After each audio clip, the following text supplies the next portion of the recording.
Wall Street Memes Casino, I'm fine. and Sportsbook.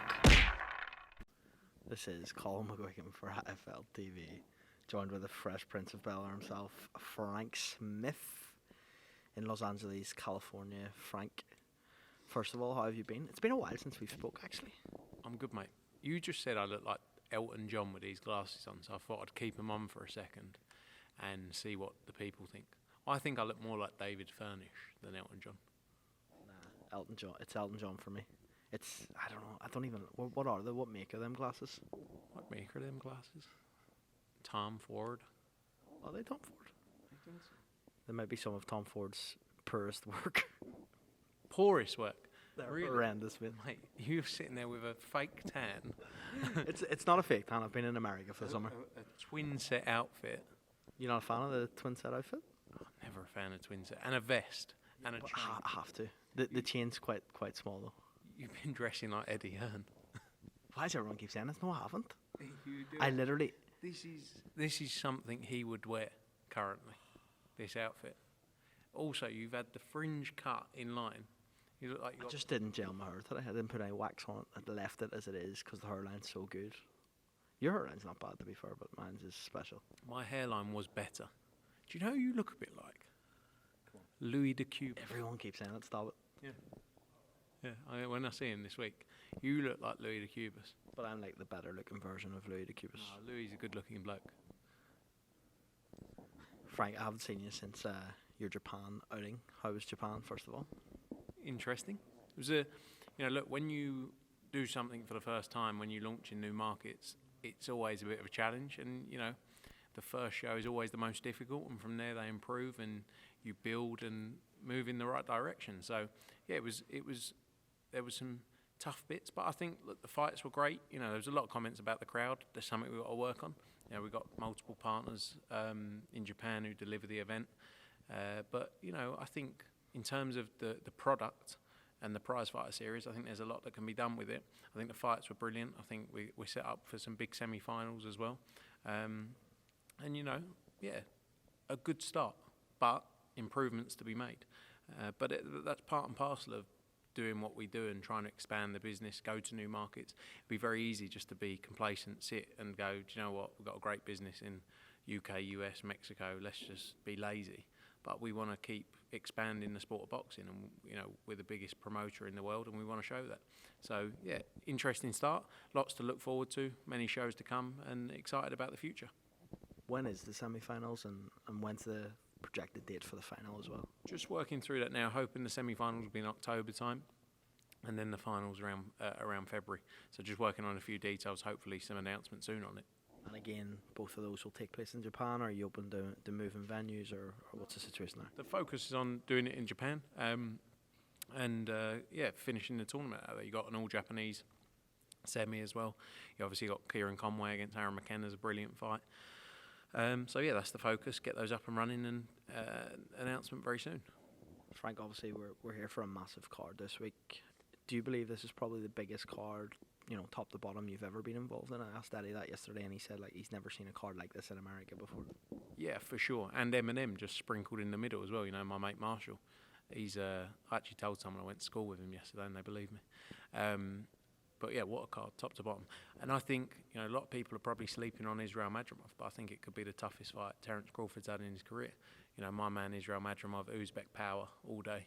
We've been on a great run, and this is gonna be the big night for him. He goes out there and destroys Terence Crawford, changes his life. Unbelievable undercard as well. Andy Ruiz against Jarrell Miller's a brilliant fight. I think Jared Anderson against Martin Bacoli is a great fight. On the card as well, our man Andy Cruz is back out. David Morrell's on the card. Isaac Pitbull Cruz, Ziad Al Mayouf, Stevie Nelson, and on Wednesday night as well, added bonus of a fight night on Santa Monica Pier, which I never thought we'd hear. That's going to be unreal as well. Mark Castro's headlining there. Shakram Giyasov, who's mandatory for Stanionis for the WBA world title, fights on there, and Nathan Lugo as well. So probably, like we said, the biggest week of fights we've ever seen. And a great night. How did the the 3-fight card on Santa Monica Pier come about? It kind of just got sprung upon us and late notice. Was that always in the offing, or was it something that just kind of came up? No, look, I think originally the plan was obviously to do all the fights on the Saturday card, but you know it's a long day as well, or a long afternoon and evening of boxing. I think it's a great idea. It's the first time it's been done. You know, we'll have the workouts before and then those 3 fights afterwards. So it's a great concept, and you know, something led by His Excellency in Riyadh season. In terms of Saturday, you've mentioned your good friend Marshall is playing. How does that incorporate into the fight night? I believe the first bell's at what, 1 o'clock, 1:30. So are we looking at a main event at like 7 p.m. then? A bit later, I think. A bit later. You know, Marsh is going to be on later in the evening. What are you laughing at? Marsh.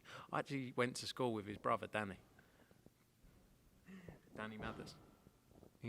Danny Mathers. He came to the UK early doors. Got a little bit of trouble in Bella. yeah. Exactly. That's where that storyline came from. But yeah, he's going to be on later, just before the main event, I think. So obviously, you know, we spoke a bit about Madrimov there. This could change his life. He's a bit of an unknown quantity, especially in the US. Do you believe that he has what it takes to beat Terence Crawford on Saturday night? And are you backing your guy until the hills? Backing my guy all day long. I've always been Uzbek power all day.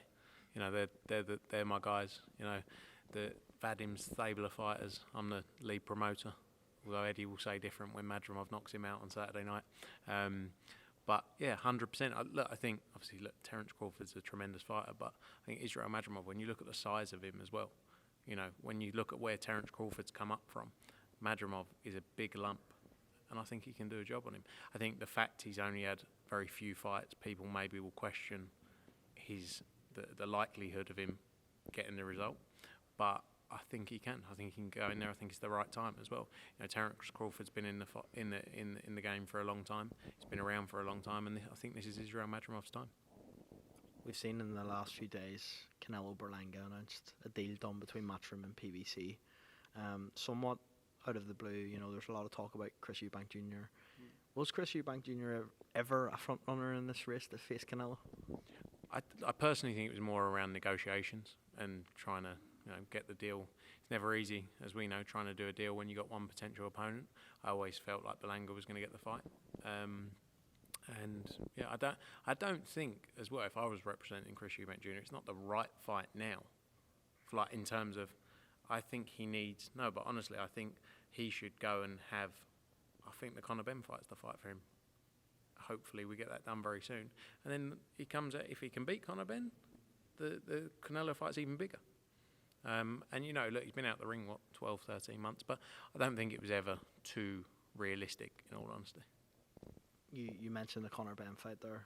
We've seen other fighters, obviously, the likes of Ryan Garcia banned, still nothing in terms of Conor. What's the situation there? What's the situation going forward? I know you've recently met with Conor Benn. Obviously, speaking about that potential Chris Eubank Jr. fight, do you believe it can happen, and do you believe it can happen before the start of 2025? Maybe not the start of 2025, maybe early part of 2025, but I definitely believe we're going to see that fight. I think it's too big of a fight not to happen, in all honesty. You know, I think it's the biggest fight for Chris Eubank Jr.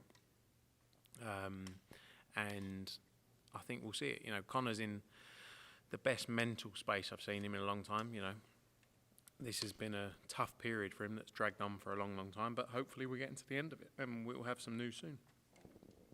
On top of that, you know, this week there's been a bit of criticism online for the show coming to LA. A lot of people are saying that the ticket sales are slow.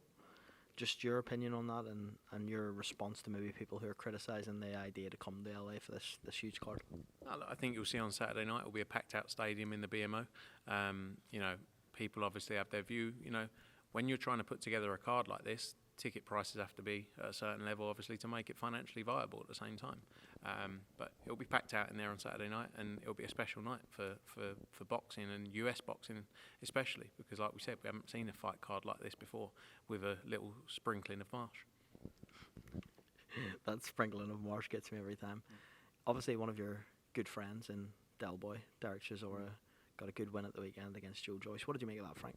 Yeah, I'm really happy for Del Boy. You know, outside of boxing, there's not many people in there probably isn't many fighters that I would go to another show. Like, I go to boxing nearly every week of my life, so to go to a boxing show outside of our own shows was something I probably wouldn't normally do. But I think Del Boy's become a good friend. My missus, is quite like family and everything. We spent a lot of time around each other, and I'm happy for him. I'm happy for him because he has done a lot for the sport. I think he's one of those characters.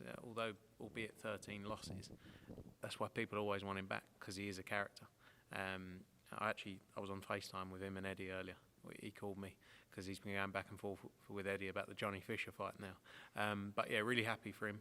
And I think, I've always been open with Del Boy, and I'd say in terms of when you look at what he's done in the sport and the fights he's had and the people he's been in with, it's kind of like, what more do you want? But it's all he wants is to box. So it's very easy for you, to have a view and say, but he's driven. It's the only thing he knows and loves, and I think he wants this. I think it's 50 fights, so 2 more fights after this. But yeah, great to see, and a great night. I want to move on to some comments at the weekend. I'm sure you've seen the video of Liam Smith talking about Ben Shalom. You've made no secret of the fact that you will happily do business with Ben Shalom, but on a personal level, he's just not your type of person.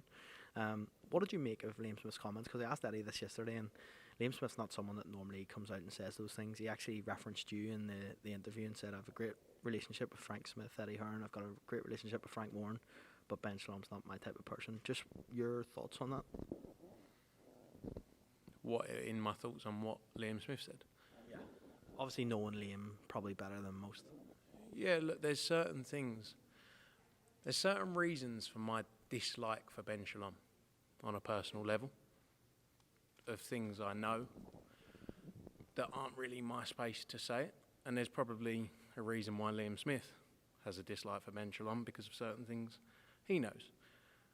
I can't really speak on, without Liam saying what his feelings are, but, there are things I would say, but maybe for another day. My view on Ben Shalom. Just like there's a lot of people I don't like in boxing in terms of the way they operate. I don't like Ben Shalom on a personal level because of things that I am aware of and have been told. And think, Liam knows reasons around things as well. But, why don't you ask Ben Shalom? Like maybe we could get you two face to face this week, having a little chat. I'm not sure if I came face to face to him, and things may come out that he wouldn't want to come out. Okay. But why don't you ask Ben Shalom? Like, if you ask Ben Shalom, why do you think Liam Smith dislikes you so much? There's a reason. There's also a reason. Like, sometimes I get a bit of stick for talking about him. Right? You ask me questions, and I'm not like you know me long enough. People I've known for years. I'll be honest and say my honest view. There are reasons why I have certain feelings. It's not because there's competition. There's loads of competition in boxing. Loads of people. Like we've got loads of competition. It's not because it's competitors. There's a reason there. But now is maybe not the time or the forum to say those reasons. Frank, obviously last one for me. There's been reports that Catterall Prograis is off. Is there any truth to those reports? Jack has picked up a little niggle. We're just looking into time frames of him. There is a potential, though, that we'd have to reschedule that show, which we're working through currently, and hoping for news soon. If it is rescheduled, it'll be a total just reschedule. There'll be no change of the card or anything like that. It'll just be a complete different date. It's something we need to work through. It's all happened, as you've asked me that. It's been in the last few hours. We're working through all the details and hoping for the news very soon. Frank Smith, always a pleasure. I look forward to seeing you and your friend Marshall this week, and we'll catch up then. It's not Marshall. It's Marsh. It's a sprinkling of marsh. Frank Smith. Thanks, mate. Thanks, mate.